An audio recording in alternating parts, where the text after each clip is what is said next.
بسم اللہ الرحمن الرحیم۔ الصلاۃ والسلام علیک یا رسول اللہ وعلی آلک و صحابک یا حبیب اللہ۔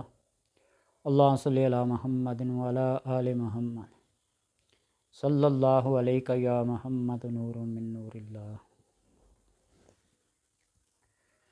آج کی ویڈیو میں صرف اتنی بات بتاؤں گا کہ یوٹیوب پر کوئی وظیفہ، کوئی عمل، کوئی حدیث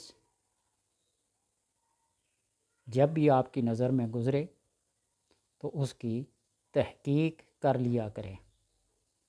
صرف اپنے ٹچ موبائل کو گوگل پہ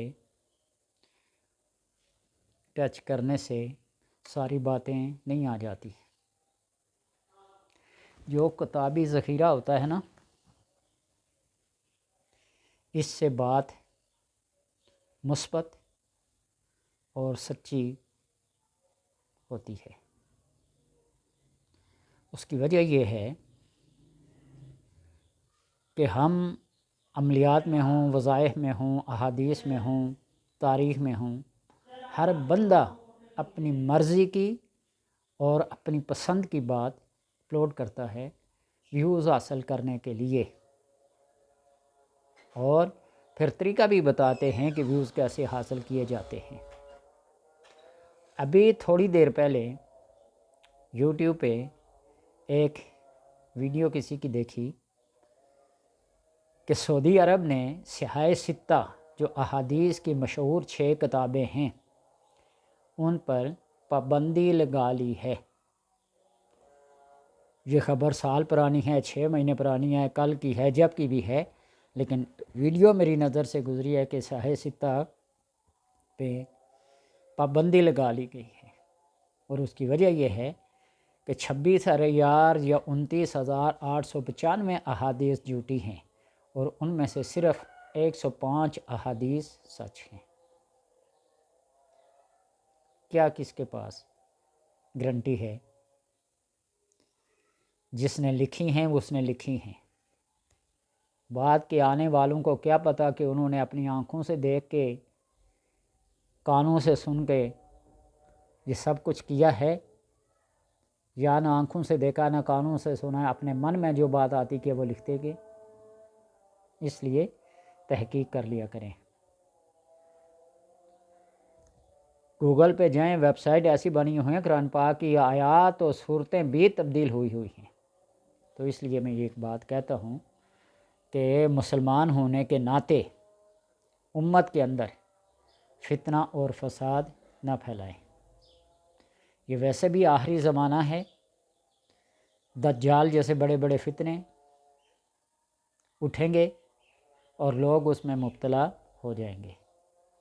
اس لیے میں یہ کہتا ہوں کہ میری ویڈیو کسی کی ہو، کوئی بھی ہو جو یوٹیوب پہ آتا ہے نا، اور لوگوں کو راغب کرنے کے لیے، اپنی طرف متوجہ کرنے کے لیے کوئی بڑی بڑی لن ترانیاں بھی چھوڑ دیتے ہیں، تو لہٰذا تھوڑی سی تکلیف برداشت کر کے کتاب کی طرف بھی نظر کر لیا کریں کہ آیا کہ یہ کسی کتاب میں لکھا ہے یا اس حضرت کا اپنا کوئی نظریہ ہے یا اپنی کوئی سوچ ہے۔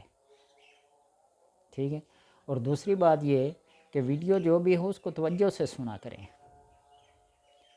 کل پرسوں جو میں نے استخارے کے بارے میں ویڈیو لوڈ کی ہے نا، تو اس میں واضح طور پر میں نے شروع میں ہی بتا دیا تھا کہ یہ ویڈیو ایسی ہے اور یہ استخارہ ایسا ہے کہ اس میں اشارات ہاں یا نہ والے نہیں ہیں، بالکل کنفرم آپ کو ایک فلم کی طرح، ایک سٹوری کی طرح آپ کو ہر بات اس میں بتائی جائے گی۔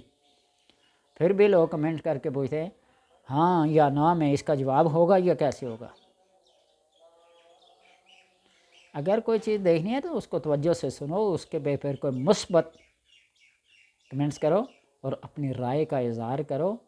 یہ نہیں ہے کہ کسی کھمبے پہ کوئی بڑا بورڈ ٹنگا ہوا دیکھا، کوئی تصویر دیکھی تو اس میں لکھا ہوا ہو کہ اس سے غلطیاں نکالیں، تو ہر بندہ نشان لگا کے نا تو اس تصویر کو ہی مٹا دیں۔ لیکن جب یہ لکھا جائے کہ اس کی اصلاح کریں تو قریب تک بھی کوئی نہ بٹکے۔ تو اس لیے ان باتوں کو ذہن میں رکھیں۔ استخارے کے بارے میں بتایا تھا کہ انا للہ و انا الیہ راجعون 313 بار پڑھیں، بغیر بات چیت کیے سو جائیں، اور انشاءاللہ تبارک و تعالی اس میں پوری حقیقت دکھائی جائے گی، صرف ہاں یا نہ میں جواب نہیں ہوگا۔ آپ جو بات جس طرح کوئی بندہ خواب میں کسی سے باتیں کرتا ہے یا عالم رویا میں جو بھی کچھ آپ کو ملتا ہے نا، وہ حق اور سچ ہوتا ہے۔ اور میری کوئی بھی ویڈیو اللہ کے کرم سے قرآن، احادیث، اسماء حسنہ کے بغیر نہیں ہے۔ ہاں بعض دفعہ کوئی اپنا تجربہ بیان کرنا وہ علیحدہ بات ہے، لیکن جو بھی آپ کو ملے گا قرآنی آیت، حدیث یا اسماء حسنہ، آپ کسی بھی کتاب سے دیکھ کے اس کی تصدیق کر سکتے ہیں۔ اللہ تبارک و تعالیٰ سے دعا ہے کہ حق سمجھنے، سننے اور آگے پہنچانے کی توفیق عطا فرمائے۔